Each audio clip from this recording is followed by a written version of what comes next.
بسم اللہ الرحمن الرحیم۔ السلام علیکم۔ ایک رات حضرت عمر بن خطاب رضی اللہ عنہ لوگوں کے حالات کا جائزہ لے رہے تھے اور ان کی خبر گیری میں مصروف تھے کہ آپ رضی اللہ عنہ کو تھکاوٹ محسوس ہوئی تو کسی گھر کی دیوار کے ساتھ ٹیک لگا لی۔ آپ رضی اللہ عنہ نے سنا کہ ایک عورت اپنی بیٹی سے کہہ رہی ہے کہ بیٹی جاؤ اٹھو اور دودھ میں پانی ملا دو۔ بیٹی نے کہا اماں کیا آپ کو معلوم نہیں کہ امیر المومنین حضرت عمر بن خطاب رضی اللہ عنہ نے اس سے منع کیا ہے؟ اس کی ماں نے کہا اے بیٹی جاؤ بھی اور دودھ میں پانی ملا دو، عمر رضی اللہ عنہ تو ہمیں نہیں دیکھ رہے۔ اس لڑکی نے جواب دیا کہ اماں اگر عمر رضی اللہ عنہ ہمیں نہیں دیکھ رہے تو عمر رضی اللہ عنہ کا رب تو ہمیں دیکھ رہا ہے۔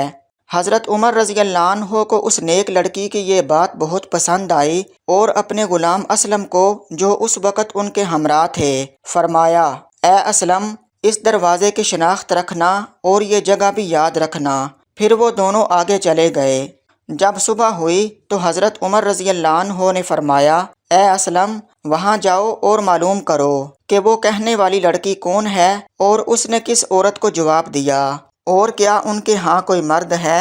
حضرت اسلم معلومات لے کر واپس آئے اور حضرت عمر رضی اللہ عنہ کو بتایا کہ وہ لڑکی کنواری غیر شادی شدہ ہے اور وہ اس کی ماں ہے اور ان کے ہاں کوئی مرد نہیں ہے۔ حضرت عمر رضی اللہ عنہ نے اپنے بچوں کو بلایا اور ان کو حقیقت حال سے آگاہ کیا۔ پھر فرمایا کیا تم میں سے کسی کو عورت کی حاجت ہے تو میں اس کی شادی کر دوں، اور اگر تمہارے باپ میں عورتوں کے پاس جانے کی طاقت ہوتی تو تم میں سے کوئی بھی اس لڑکی سے نکاح کرنے میں مجھ پر سبقت نہ لے جاتا۔ حضرت عبداللہ رضی اللہ عنہ نے کہا کہ میری تو بیوی ہے۔ حضرت عبد الرحمن رضی اللہ عنہ نے کہا کہ میری بھی بیوی ہے۔ حضرت عاصم رضی اللہ عنہ نے کہا کہ ابا جان میری بیوی نہیں ہے، آپ میری شادی کر دیں۔ چنانچہ حضرت عمر رضی اللہ عنہ نے اس لڑکی کو پیغام نکاح بھیجا اور اپنے بیٹے عاصم سے اس کی شادی کر دی۔ عاصم کے ہاں بیٹی پیدا ہوئی جو حضرت عمر بن عبدالعزیز رحمۃ اللہ علیہ کی والدہ بنی۔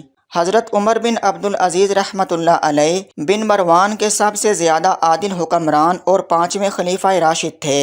آپ رحمۃ اللہ علیہ نے اپنے 2 سالہ عہد خلافت میں اسلامی اصولوں اور عدل و انصاف کا اس طرح نفاذ کیا کہ پوری سلطنت میں زکوٰۃ لینے والا کوئی نہ تھا۔ دوستو اگر ہم بھی اپنی اولاد کی پرورش رزق حلال سے کریں گے اور ان کی تربیت اسلامی اصولوں کے مطابق کریں گے تو وہ خلفائے راشدین کے حقیقی جانشین بن کر دنیا کے سامنے ابھریں گے۔ اللہ پاک ہم سب کو اپنی اولاد کی تربیت اسلامی اصولوں کے مطابق کرنے کی توفیق عطا فرمائے، آمین۔